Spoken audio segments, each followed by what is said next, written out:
Hi everyone, Caroline Marsh here, PSP Zambia Limited, checking in another great day. I know it's cold, I know it doesn't look very, sunny and shiny and fabulous, but it's still a good day anyway because I'm alive today and doing life and doing the things that I love to do. Just checking in today, sharing my own life and being as vulnerable as I can be.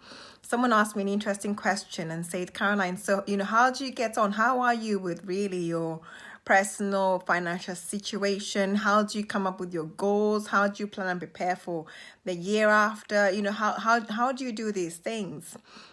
And I'm just as human as everybody else. And every day I'm aiming to craft my game and play my game to the best that I can be.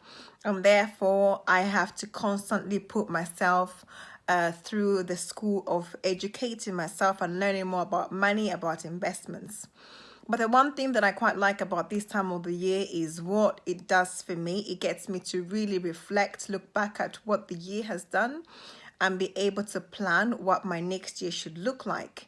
So it's evaluation time where I allow myself to go through and see what has the year been like, what has happened, what have I bought, what needs to be sold, what should I start to do, what should I stop doing.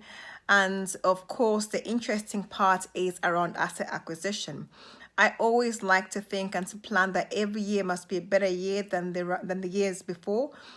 Therefore, I must acquire assets that will generate me X amount of income, whether that be now within property in the UK or Africa or wherever. It is almost irrelevant. The key goal is I must be clear about my asset acquisition strategy and then come up with a plan of how I will do that.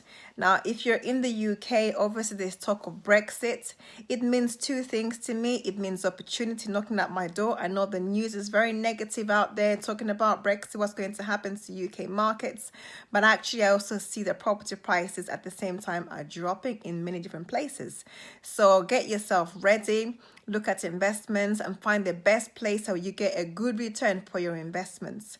So in everything that is, actually not with everything else going around, what's important is for you to really focus on where do I see myself, short term and long term, and then coming up with a plan of how you will get there. After you've put your plan, in place, the next thing is for you to apply it. Majority of the times people end up, spend so much time planning, researching, gathering the knowledge, the information here and there, but just never take action. But I know for you, things are different and you too can take action. So that's a bit snippet, a short snippet about my world and what's going on. And of course, I'll share with you some more in terms of how deep we go within the area of planning exactly what are we looking for and how to make things work for us. So stay tuned and God bless you.